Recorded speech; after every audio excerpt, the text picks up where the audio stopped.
Today on the 10-12 podcast, myself, Leah, and guest Victor Anderson look back at the Oklahoma-Texas series and what it means moving forward, plus our games of the week, picks for Big 12 games this weekend, and Oklahoma State's Caroline Wang joins the show to talk about her transition from Liberty to Oklahoma State, her incredible start to the season, and much, much more. I'm Alex Rodriguez. And I'm Jason Kelly. From Bloomberg, this is The Deal. Each week, you'll hear us in conversation with business icons. This show will explore deal-making across sports, media, and entertainment. That is a harsh lesson in business. Sports is not as simple as bringing a bunch of big names together. I didn't want to do another stomp you out speech. It opened up so many more doors. The show is called The Deal. Listen to The Deal. Listen to The Deal on Spotify. Expressing your love can look many different ways. And with the right jewelry gift from Blue Nile, it can truly sparkle. Blue Nile's collection of classic diamond jewelry makes for the kind of gift that speaks volumes without saying a single word. Or switch things up with a sapphire piece sure to spark conversation. Either way, Blue Nile's Diamond Guarantee ensures you get the highest quality at the best price. Express yourself with Blue Nile, the original online jeweler, at BlueNile.com. That's BlueNile.com.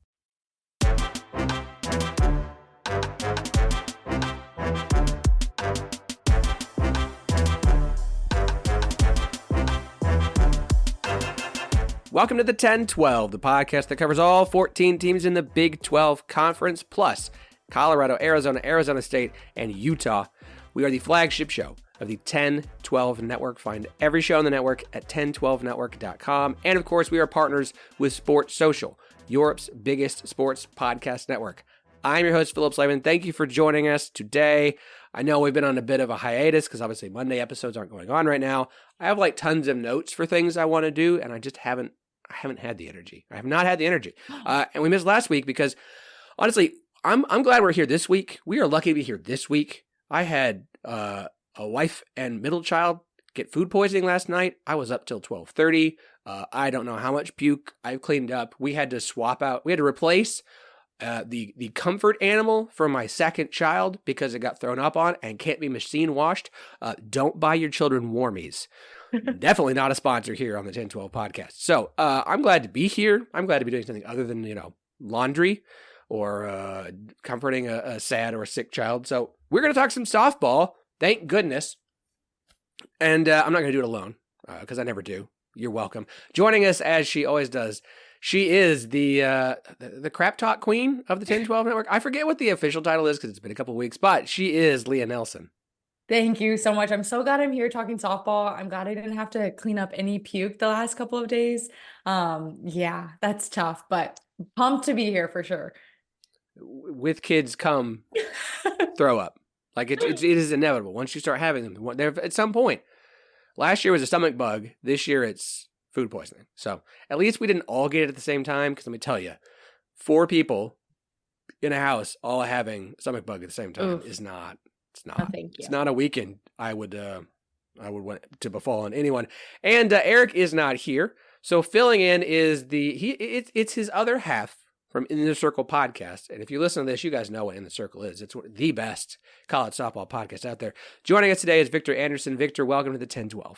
Long-time listener, first-time guester, so to speak. Nice to be called out of the bullpen to help Elo out. And my thoughts and prayers, Phillip, to your household, dealing with all that stuff that you had to deal with the missus and the middle child of the family. Thank you so much. I appreciate it. I don't like to get too personal in here, but sometimes you just gotta a deep breath. Yes. Deep breath. Woosah. Woosah. I would sing a Daniel Tiger song about calming down or not being angry, but I can't remember the lyrics exactly, and so we're just going to go ahead and ignore that. All right. We've got softball to talk about. We've got Big 12 softball to talk about. I will note Caroline Wang of Oklahoma State will be joining us shortly. She is our interview for this episode. An absolutely incredible weekend against Houston she had with the Cowgirls. She's having a fantastic season for the Cowgirls. and one of the best seasons in the Big 12 this year. So she's coming up. Fantastic story about her transition, entering the transfer portal, moving from Liberty to Oklahoma State, what that was like for her. So we got that interview coming up here shortly in just a little bit. Of course, she was a National Fast Pitch Coaches Association and Big 12 Player of the Week this past weekend after a great weekend. So absolutely fantastic interview. We got to talk about the event of the weekend that happened. Like, I know it's been a few days, but we have to touch on the fact that Texas did something that no one had done in like 14 years in taking a Big 12 series from Oklahoma. Somebody beat Oklahoma in back-to-back for the first time since 2019. It was just absolutely incredible what Texas did to Oklahoma in Austin. And not just the fact that Texas won the series, which is in and of itself incredible. That Texas, after losing Friday, held Oklahoma. If you told me that Texas was going to score 2 runs on Saturday and Sunday against Oklahoma, I would have assumed Oklahoma swept the series. Like, okay, Oklahoma has swept the series. That Texas scored 2 runs on Saturday and Sunday and won both games. That you limited Oklahoma's offense that well. The credit goes to Texas. The win goes to Texas. Oklahoma didn't lose that series. Texas beat Oklahoma. Period. End of story. Victor? The biggest thing I took away was Texas proved that they can go toe-to-toe with the Sooners. And I think that was a question on everybody's mind going into the Big 12. Was anybody capable with the roster to match Oklahoma?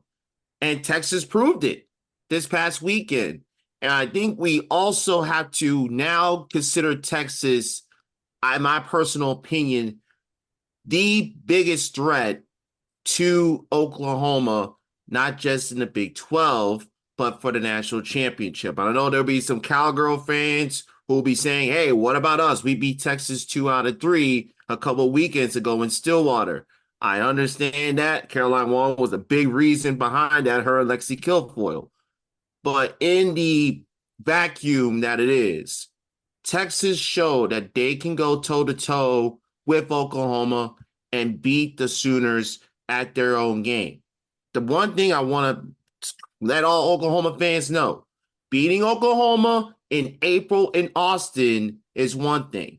Beating Oklahoma in June in Oklahoma City is an entirely different beast. So let's give credit to Texas for a phenomenal series win, the pitching, how Mike White used his arms, especially his check in those 2 wins were phenomenal. But let's also remember, beating Oklahoma in the regular season doesn't guarantee that you're going to do the same thing when everything is on the line in May, and particularly June, when those 2 will likely go battling one more time. I agree with you, Victor, but I just think it is so exciting that Oklahoma got beat not once, but twice in a row. I don't remember the last time that's happened. That is crazy. And I'm not rooting against Oklahoma, but I'm rooting for college softball. And I think this opens up so many doors for so many teams in, come June at the World Series. I mean, you see how people root for the JMUs, the Oregon States, the Utahs. Like, people love kind of seeing an underdog. And at the beginning of this season, even in my own head, I was like, Oklahoma's got this in the bag. And so to see them lose a few times this season, it's just a little exciting because I think that opens the door for a lot of other teams. It gives them a glimmer of hope. There's this unspoken kind of thing like, oh, Oklahoma's going to make it to the World Series. They're going to win, blah, blah, blah, blah, blah. I think this is just going to add a lot of excitement these next couple of weeks, these next couple of months for college softball. Adding any sort of, and look, we get it, Oklahoma. Like, right. You have earned the respect that you are given. You have earned the benefit of the doubt that they're still going to be the favorite to win the Big 12. They're still going to be the favorite to be the number 1 overall seed. They're still going to be the favorite to win the whole thing. Absolutely, hands down. But for a team to provide any level of doubt, and yes, April in Austin is different than June in OKC. But April is also different than like Baylor doing it last season, early in the season. Mm-hmm. This is a lot later. And Texas did this. Texas, we've seen Oklahoma lose. Texas lost beat Oklahoma in a game 2 years ago. Oklahoma State beat Oklahoma 2 years ago in the Big 12 tournament. And so, like, we've seen losses. And for somebody to do it twice in Oklahoma City is going to be something to see if that actually happens. But to cast any doubt on to prove that Oklahoma might be a little bit invulnerable is good for softball. Mm-hmm. Because if you're going to tell me it's good for softball that Oklahoma is this dominant, it brings attention, great. If that's the argument you want to make, okay, fine. Whether we do agree or not, that's fine. But then the counter argument to that is, when they look vulnerable, when they look like they're not perfect, if there's a chink in the armor, that's also good for softball, because the idea of the giant falling, that's something that people pay attention to. That's something that people, John Q. Public, which is what you want to continue to come and follow and pay attention to softball, that's the thing that I love to see. People love to watch giants fall. Oklahoma is a giant, the giant. And one of the biggest, Oklahoma softball is one of the biggest giants in sports, period. The potential for them to fall and not win it all, like, it just sets up so much for this season. It could set up a lot for next season. It is a good thing for softball, for Oklahoma to not be invincible. Yeah. I mean, and I know this is a softball podcast, but we've seen it happen in basketball right in front of our eyes. I mean, it was a while ago, but UConn was the powerhouse. They're constantly winning. And then you get like those Iowa, team coming up, and people just flock to it. They like to see an underdog or someone who's not constantly in the championship game over and over again. Like you said, people like to see the giant fall. And I just think this would open the doors. I feel like girls will start dreaming about going to different schools, which I think is also very exciting. It opens up the doors for those smaller schools, the ones that aren't always getting the huge media attention. So just for college softball, it's massive, like you said. I think to your point, Leo, with the UConn comparison, Gino Auriemma back, I think it was like a decade ago when UConn had another undefeated season, a national championship, he looked at it as UConn wants to make everybody invest in resources to get to their level. And we're seeing that more in softball in the last 3 to 4 years, with programs getting stadiums, bringing in recruits, transfer portal, trying to beat that inevitable monster that is Oklahoma. So we have to look at Oklahoma as they're the tide that's rising the sport of college softball. And for anyone to go toe-to-toe with them, like Texas did this past weekend in Austin, it's great for the sport because, one, we're seeing, hey, someone can beat someone who's practically been unbeatable in the last 3 or 4 years. And two, how does the champ respond after facing this adversity? We saw how well they performed after they had that winning streak snapped at home versus Louisiana. We've seen them be challenged. And interestingly enough, after they beat Wichita State in a midweek, Coach Patty Gasso talked to Chris Plank, and she was upset about the fact that Oklahoma didn't kind of put their foot on the gas and end that game earlier against the Shockers. They got 6 runs in the first, but got held to 1 run after that. So Coach Gasso understands her team isn't where they need to be to get to where they ultimately want to be. That's that 4th straight national championship. But that makes the sport so much more interesting when we have other people trying to lay claim and try and slay the giant, so to speak. It's always interesting to me. Like, I'm sorry, Leah. No, go ahead. There's the reason that dynasties are good for sports is because there are casual fans who will attach themselves to dynasties. Mm-hmm. You will attract the fans that like those things. And look, why do the Yankees have so many fans who've never stepped foot in the state of New York? Why do North Carolina basketball for years? It ain't just because of the blue. Like, there are fans who will, like, you get someone whose Twitter bio is Lakers, Yankees, Duke, Cowboys, which I don't know why. It's not like they win anymore. But look, you got to have one team that irritates you, I guess. But like, you need those fans, as irritating as they are. That is a casual fan who is going to come in and benefit you.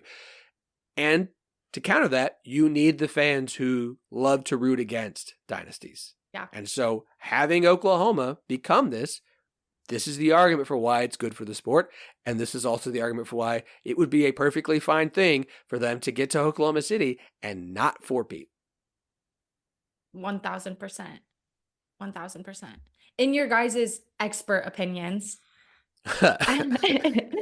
Victor's yes. How does Oklahoma respond? Like what happens after this weekend? Well, if you're Oklahoma, you look at it as a lesson. You understand, okay, here's what happened. Here's why we didn't win. Here's what we need to work on. Let's apply that, take those lessons, and go forward.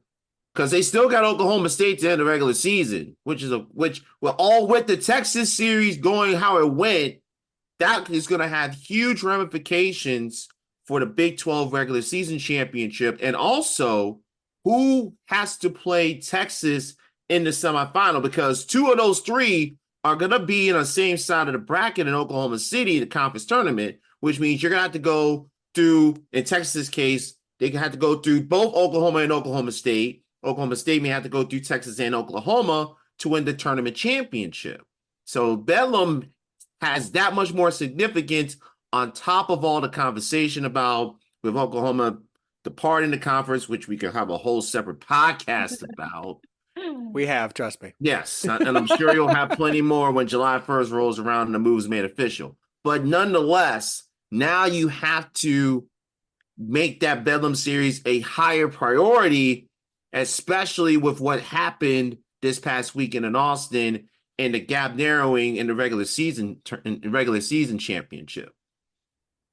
No offense to BYU, Tulsa, Houston, or UCF. None of them are going to give Oklahoma the challenge that Texas did. If you want to argue UCF because it's in Orlando, fine. But no, I'm sorry, BYU and Houston, those games are in Norman. And that's kind of also my problem with Bedlam this year is Bedlam's in Norman. It's not in Stillwater. I think we'd be having a different story if this 3-game series at the end of the year was in Stillwater, or they went back and forth, or like they used to do. They used to have it, I think, like in neutral sites and stuff, and now they're at home. And so it being in Norman, like the schedule sets up for Oklahoma the rest of the way. Like it wouldn't shock anybody if they didn't lose again before the Big 12 tournament. And I like Oklahoma State. Lexi Kilfoyle is playing fantastic. Caroline Wang has been fantastic. Like Oklahoma State has the talent to steal a game from Oklahoma.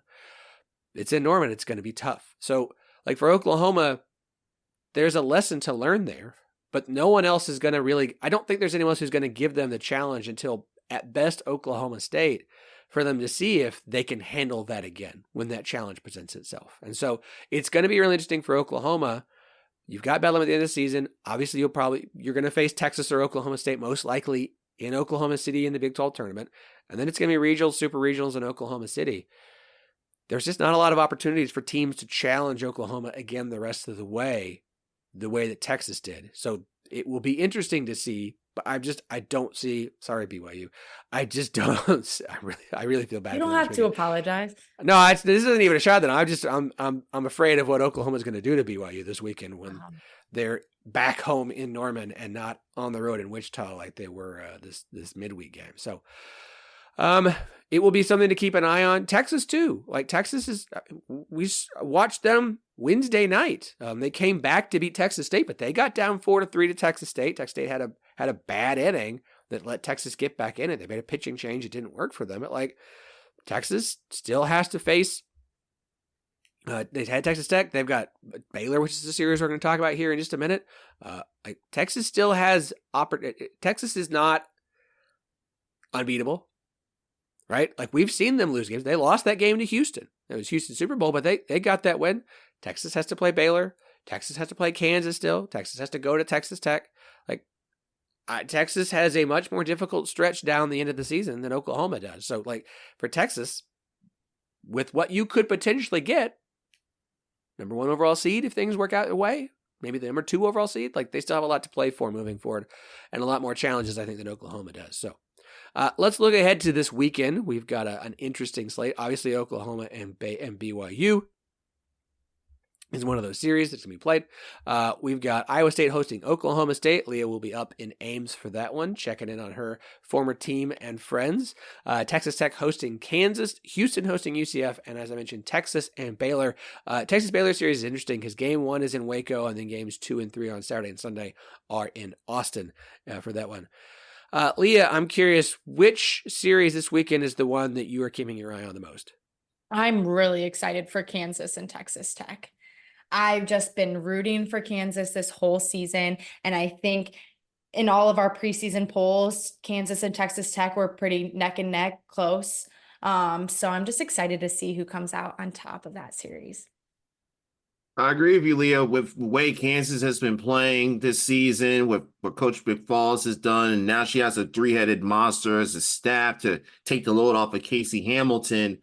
This is an important series for Kansas because they still got Texas coming up in their season, and Kansas has a viable chance to make the NCAA tournament for the first time in quite a long time. And that win they had in College Station versus Texas A&M is looking better and better as the week and the season goes along with the way the Aggies have been playing. Now if you can take care of your business on the road against a very explosive Texas Tech offense led by Coach Schneider, it can set things. Kansas has an opportunity in the next 2 weeks to really cement their spot in the NCAA tournament with Texas Tech and Texas back-to-back weekends. So I kind of agree. I echo Leah's sentiments. Very excited to see what the Jayhawks can do and a chance for them to really have a signature mark for Coach McFalls and his team. Yeah, you look at RPI right now. Kansas is 29th in the RPI, and I at the moment they're a lock to make the postseason. They're not going to host, but they're, to me, a lot to put at the postseason. So at this point, it's just solidifying that and ensuring that that's where you're going to be. Texas Tech is currently 38th in the RPI. Like, this is a team that wanted to make the postseason this year. They're in a good spot as well. It's still an opportunity for both teams to improve their standing. I'm Alex Rodriguez. And I'm Jason Kelly. From Bloomberg, this is The Deal. Each week, you'll hear us in conversation with business icons. This show will explore deal-making across sports, media, and entertainment.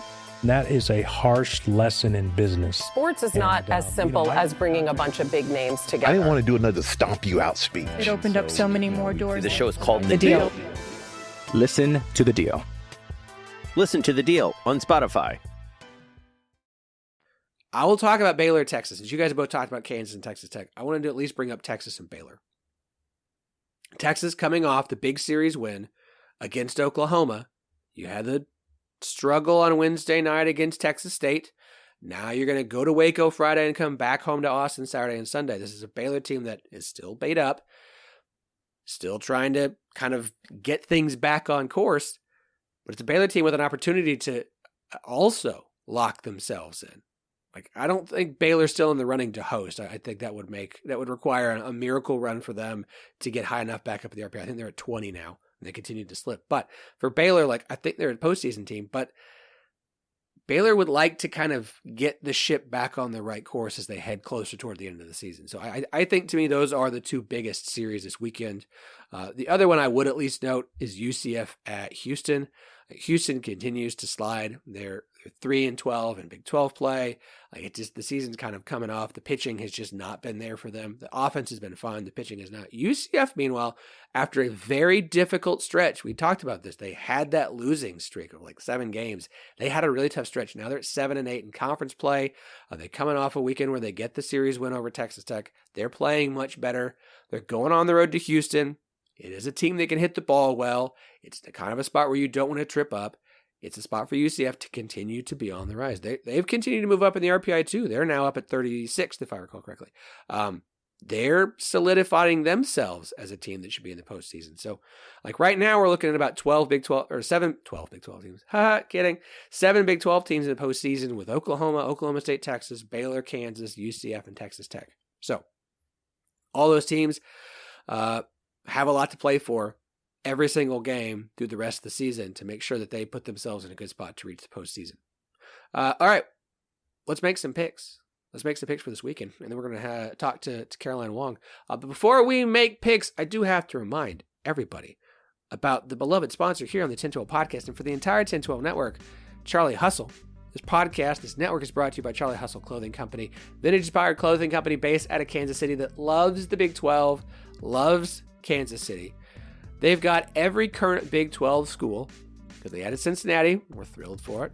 They've got Colorado. Those are just some of the more than 30 schools that they have to choose from. They've had a great sale that's been going on. They've got promotions going on all the time. There's a bunch of great Big 12 gear. And a lot of the Big 12 gear is going on sale right now because they're just getting themselves ready for more coming up. So if it's on sale, you don't need to worry about the promo code.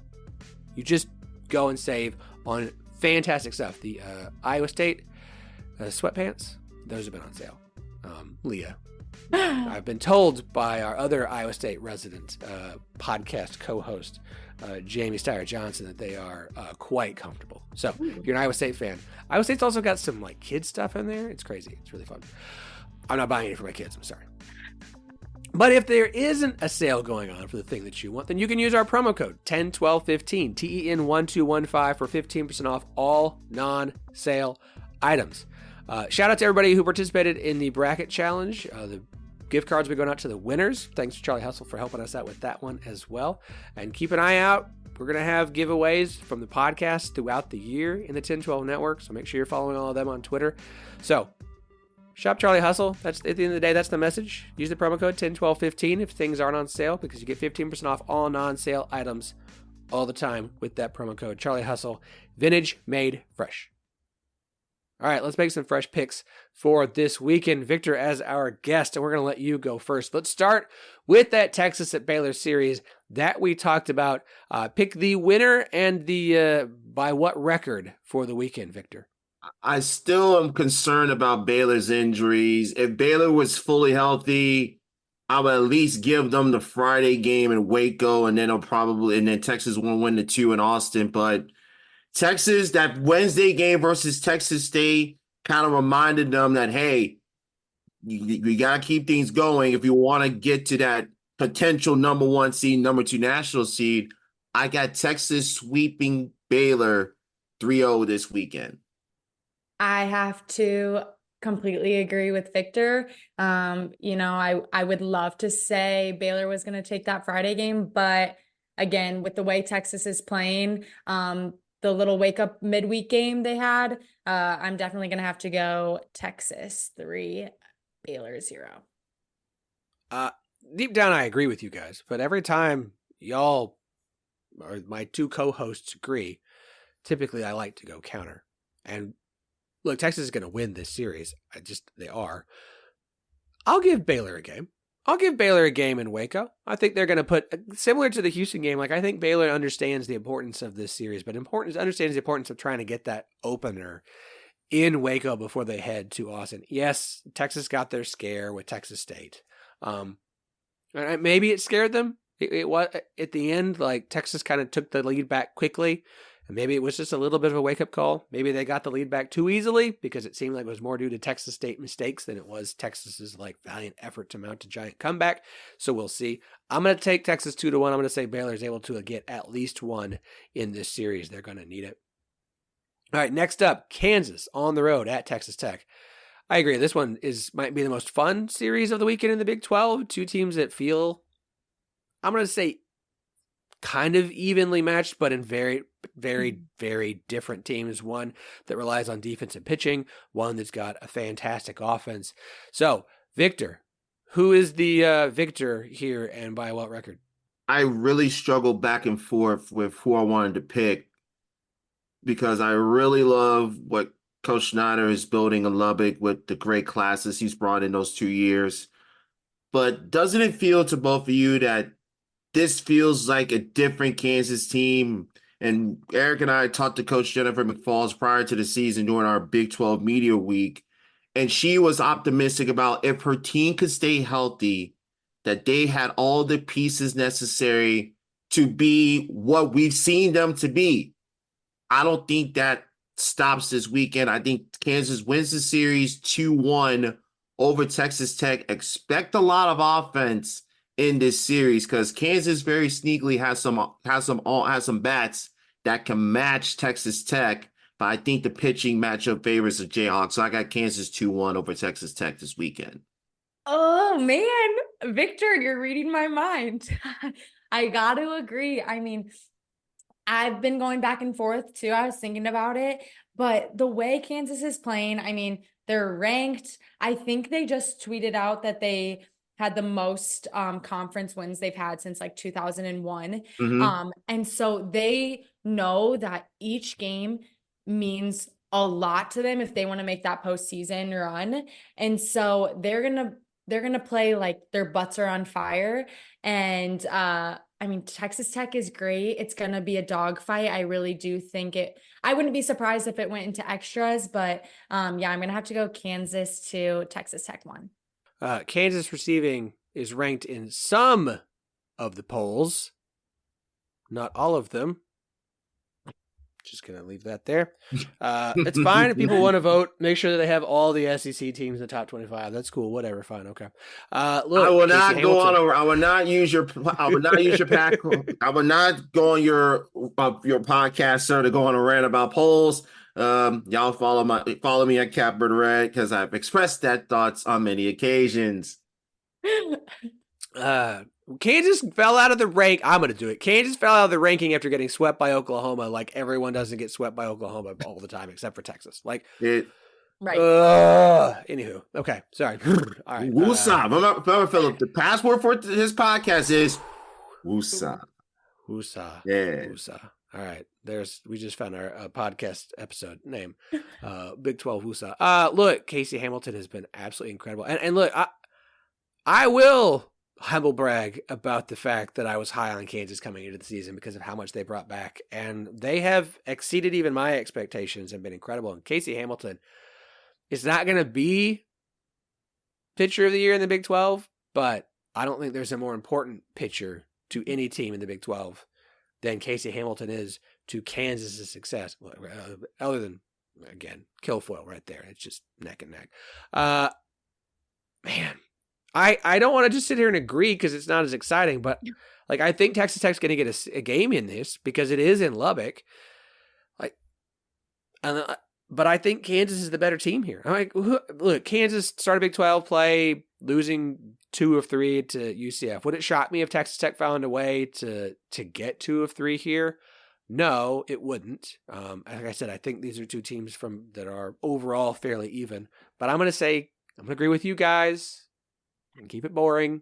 Kansas 2-1 on the road in Lubbock. All right, last series to pick. UCF on the road at Houston. Our good friend Eric Lopez will be on the call here, so it seemed like and since he's not here, it was a good time to pick a UCF series. We didn't want to put the pressure on him to have to make a decision. I always both feel bad and kind of when we make him pick UCF series. UCF at Houston, Victor, what happens here? Well, if I don't pick UCF, I know for a fact Eric won't let me be on the podcast in the next couple of episodes. So I really like how UCF is starting to figure themselves out, especially in the circle with Halajon and Sarah Willis trying to find that combination in the circle. And Chloe Evans has been a nice surprise for me offensively to go along with Jada Cody and Stody Kozanic transferring in for UCF. I like the Knights to win the series. I think Houston does take a game off the Knights. I got UCF 2-1. Now, we agree on this series, and we really are. Maybe we need to chip it on the Powerball or something if we all agree on this one. I'll go against. I'll change it up. I'm loving how UCF is playing, and I think this is more just for myself than what I really think, but I think they might be able to pull off another sweep against Houston. I think it would be fun. I think they're kind of getting it. They see what it's like to win in the Big 12. They're pretty excited. They're playing good softball. I think they're going to play some really good quality games this weekend. So yeah, I'm going to take UCF 3, Houston 0. I like where your head's at there. Look, against the teams in this ranking, they haven't lost anybody who you'd classify as like a quad 3, quad 4 since early in the non-con. Otherwise, they'll drop a game to Kansas, drop a game to Texas Tech, but like they've been doing better in the Big 12. They swept BYU. They won the series with Texas Tech. I thought I was going to be the wild one who picked a sweep, but I'm going to agree with you, Leah. I'm going to take UCF to go on the road to Houston. I think Houston can put up some runs. I think we'll have a nice high-scoring affair. But I think UCF has the far better pitching and is going to be able to do enough to get the sweep here and go 3-0 and just keep building the wins they need to solidify a place in the postseason and a return this year. I mean, 3-0. Think about it this way. A sweep this weekend would put them above 500 in Big 12 play at 7-8. And if I recall correctly, at one point, they were like 3 and something. Yeah. They've won 5 of their last 6. So they were at what was, if my math's right, they were at one point 2-7. So now they're sitting at 7-8 and could go above 500 and get 10 wins in Big 12 play with 3 weeks left to go. Would be very impressive and really have to start to feel really good about UCF as they head toward the postseason. So I like it. This is great. Victor, I really appreciate your time today. Thank you for filling in for Eric this week. It's a pleasure to have you on. This will not be the last time we do so, I promise.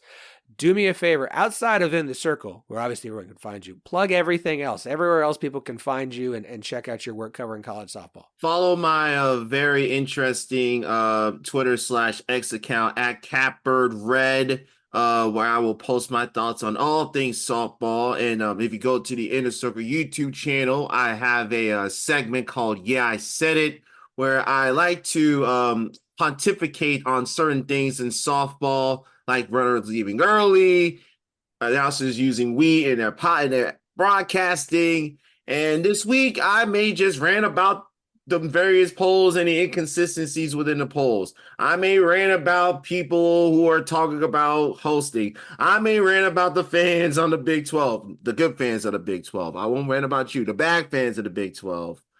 You never know what I'm going to rant about. Yeah, I said it. So subscribe to the Inner Circle YouTube channel. Follow me on Twitter/X at CapbirdRed. And I guess, oh, by the way, for those of you who like to follow Division II, because there's some good Division II softball being played, especially in Oklahoma and Texas, I got a D2 podcast called D2 Tuesday. Follow that at the letter D, the number 2 Tuesday on social media. We got podcasts coming out every Tuesday, 2 p.m. Eastern time, where we talk about Division II. They're getting ready to start their postseason next month.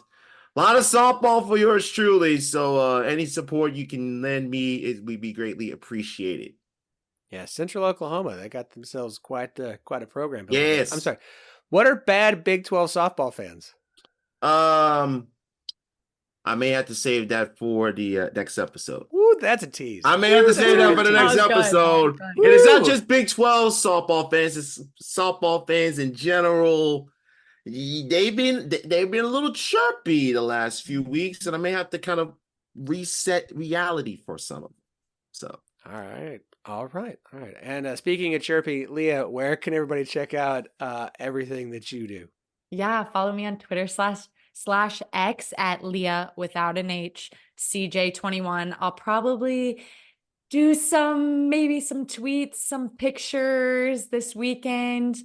Iowa State, Oklahoma State, big series. It's always been my favorite. So obviously I had to make the trip back to Ames to watch it. So tune in. Right. You might be able to see something good. Be nice. Don't say anything mean about me while you're up there. Okay? Oh, I won't. I won't. That fellow, would that mean Leah will actually be in a dugout in the physical sense, or will have her face plastered doing Coach Pinkerton's interviews like they did the last couple of weekends?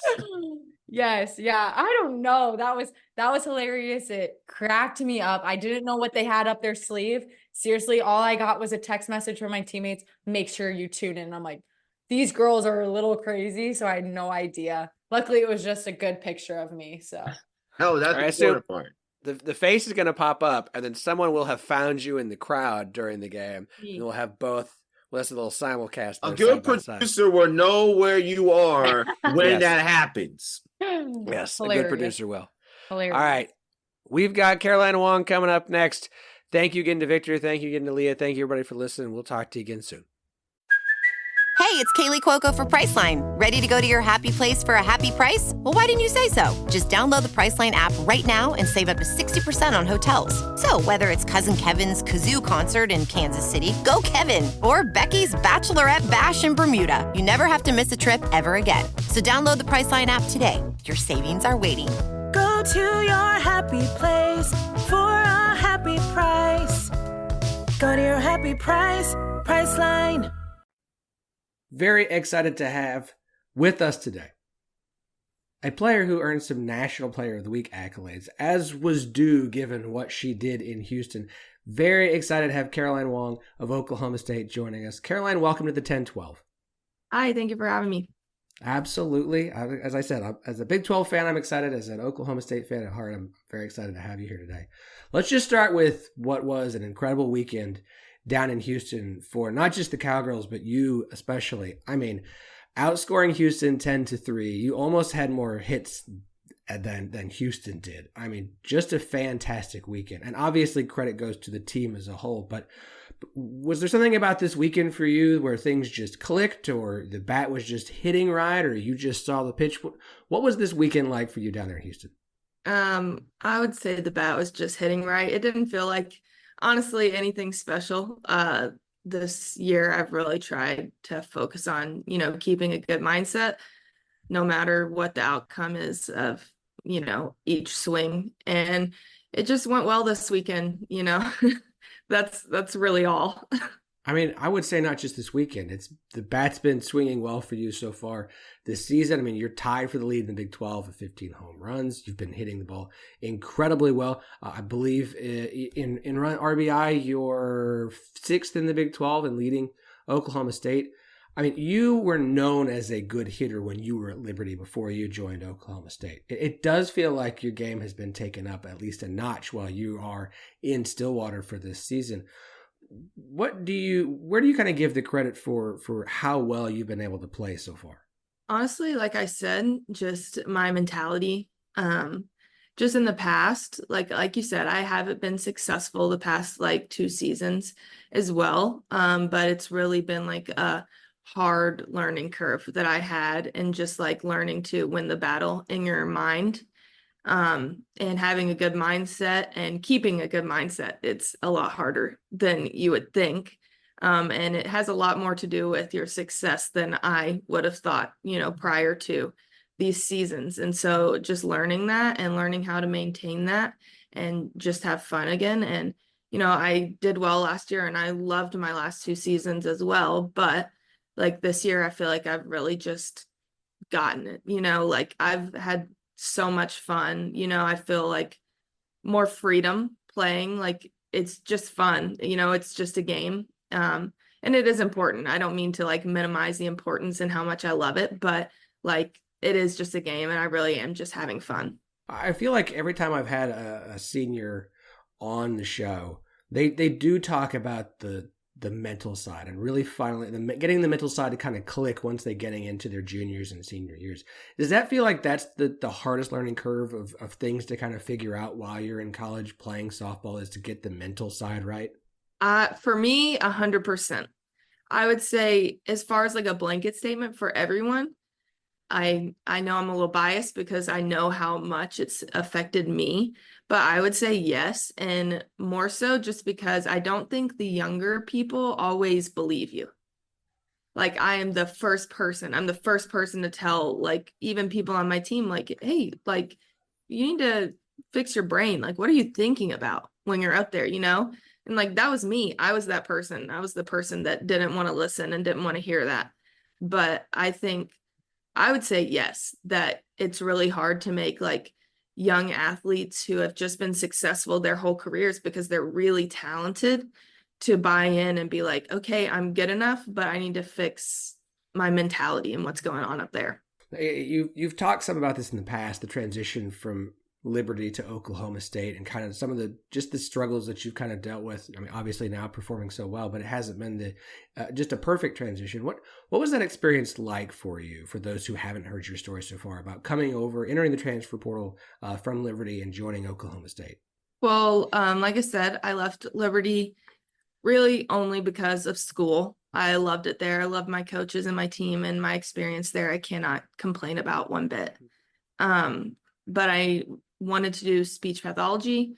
And so I knew a year in advance, I knew that I needed to leave because I wanted to be responsible with schooling, And so I decided I was going to, and I did. And I really had no expectation of what that was going to be. I was very prepared to, just go somewhere that has the school. and play softball and for it to be a job, do my best, obviously, but I was prepared to be responsible and get the school I needed. And so, I really was overwhelmed with like the interest I got in the portal, and I had no expectation of playing at like a top program like this by any means.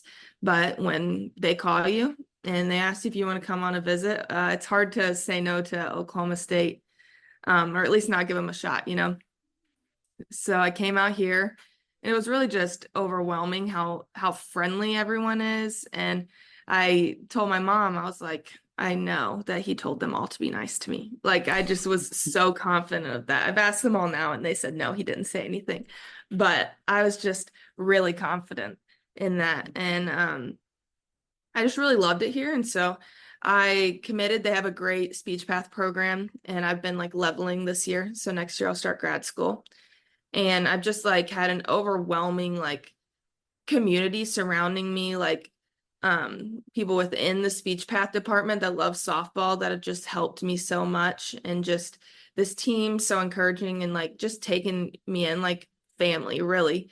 It's been really great. And that's apart from just the softball aspect of it, Yeah, that's fantastic to be able to and one thing as much negativity as gets talked about with the transfer portal, one side I don't think it's talked about is that it is a big decision to try and enter, and it is a big change. It's not as simple as just like, oh, I'm just going to go over here now. Like, it's a completely drastic change of your life. Throw in the fact that you got married as well, and so like all that change obviously is going to have an impact on you, and it seems like so far you've handled it fairly well, and it's been a successful change for you.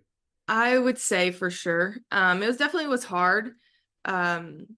Just so much change. I'm not the person that I like to stay the same. And I was very comfortable at Liberty. And like I said, I loved it there. And so that was an extremely difficult decision for me to make. But like I said, it ultimately came down to like, I need to be responsible, whether it's financially or just, preparing myself for the future, like having the ability to have a job that I want to have.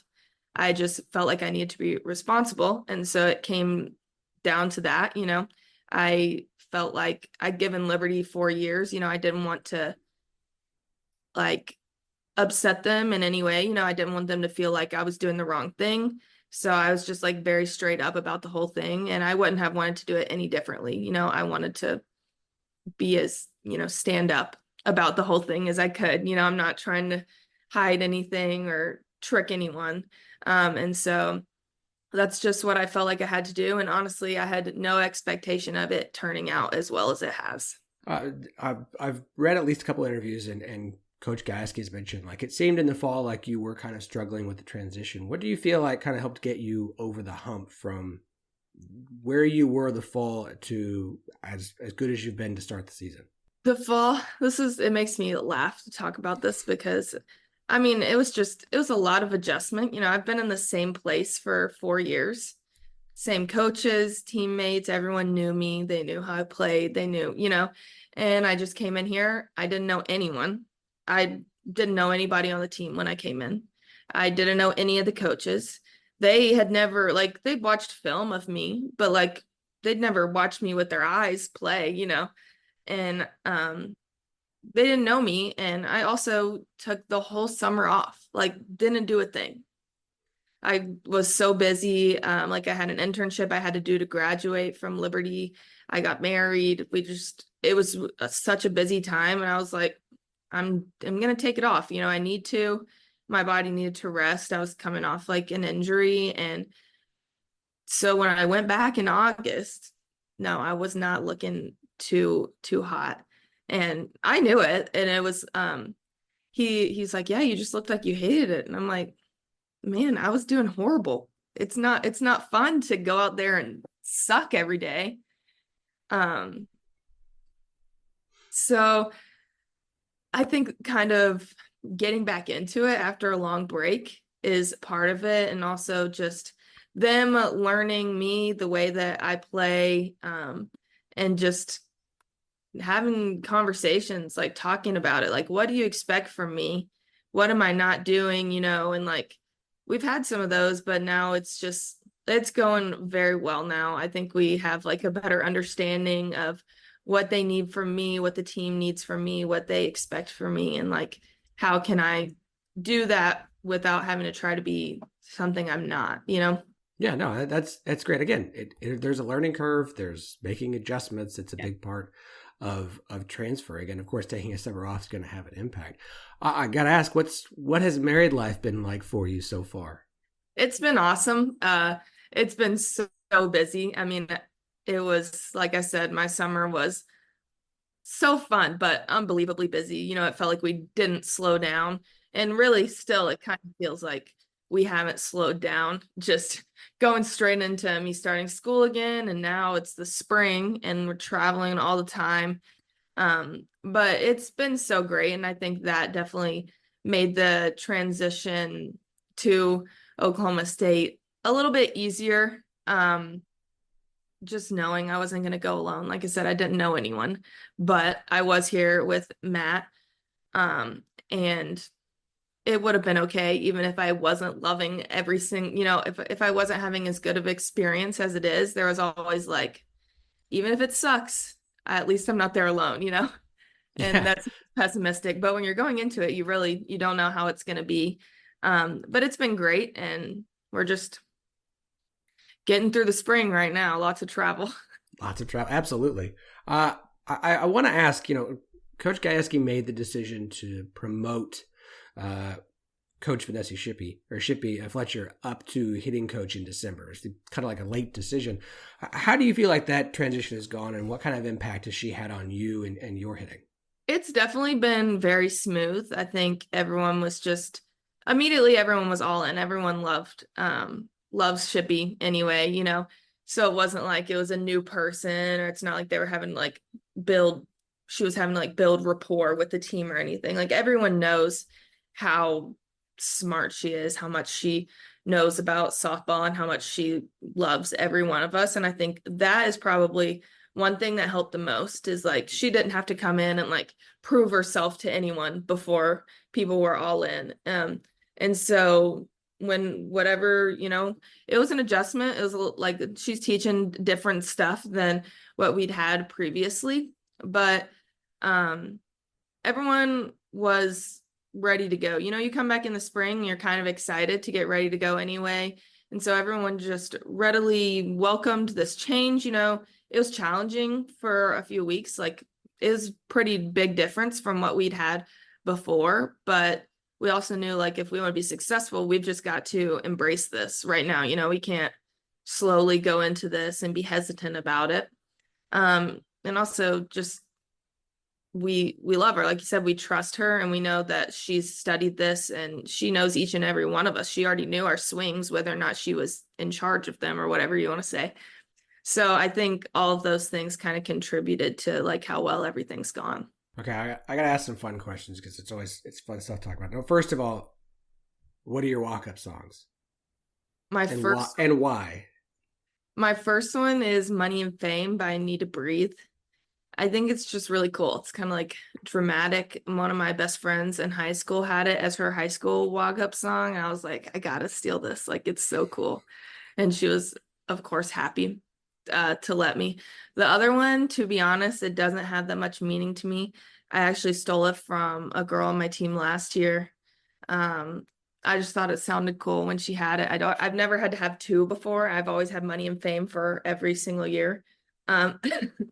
So I thought hers was really cool, so I just stole hers. What is it? 2K. I don't know the name of the artist. It's like a Christian rap song.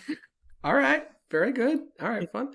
All right. Who is, if I use the term correctly, I've been trying to adapt it, the chippiest player on the team? Who's the mouthy one who's gonna get into it with opposing teams and opposing fans?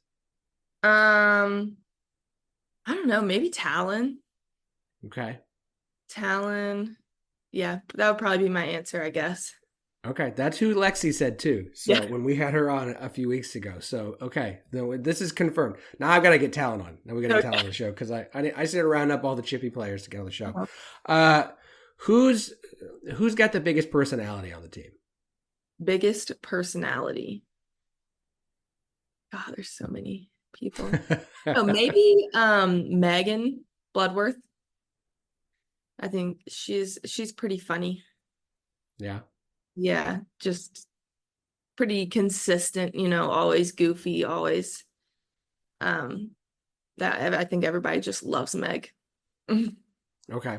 What's Coach Gajewski like? We see Coach Gajewski when we see interviews, and he just seems like a fun and great guy to play for, and everyone always speaks very highly of him. Like, what's your take on Coach Gajewski, especially behind the scenes? Honestly, I would say like what you would see and think from interviews and like any interactions is like pretty accurate. He's pretty laid back. Obviously he gets fired up as any coach does, as anybody does at all, but it's very like apparent, like that's how he is. He's laid back guy, he loves all of us. He would take care of us. He'd do anything for us to be successful. And, yeah, he's really awesome. And I would say like overall, just laid back, we're going to get our work done. We're going to do this, but like, we're also going to have fun. Have you gone to some other, okay. So this is the last year for Bedlam in Big 12 play as Oklahoma's going to leave. And this is your first year as an Oklahoma State player, as a student. Obviously Bedlam is coming up here in about a month. Have you been kind of taught the importance of Bedlam and what it means? Have you gone to some Bedlam events and kind of gotten the idea of like, oh, okay, this is how we think of OU? Oh, for sure. I think it's almost funny coming in like as an outsider, like an outside perspective of how much everyone cares. Like, I know that sounds bad, and I understand it now. People just love OSU. Like, I think that is honestly something that just like sets apart this university, or like sports in particular, is like people love OSU. Like, it's not just our families. It's not just like, oh, we're going to root for them because they're good. Like, so many of our fans are just diehard OSU. They love the university, and so they're just going to love the teams and they're going to support them. And I think that's really awesome, and that definitely helps. Like I said, like me coming in, someone who has no ties to OSU besides now, I have outside perspective and like buying into all this stuff that like from the outside would seem silly.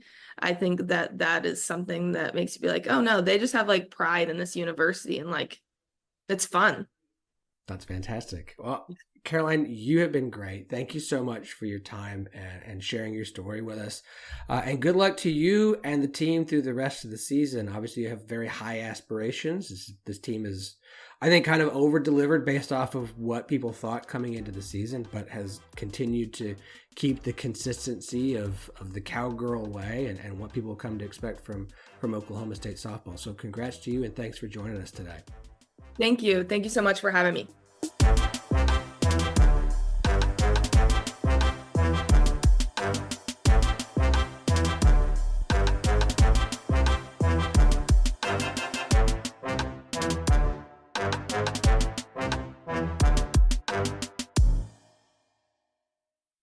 Sports Social Podcast Network.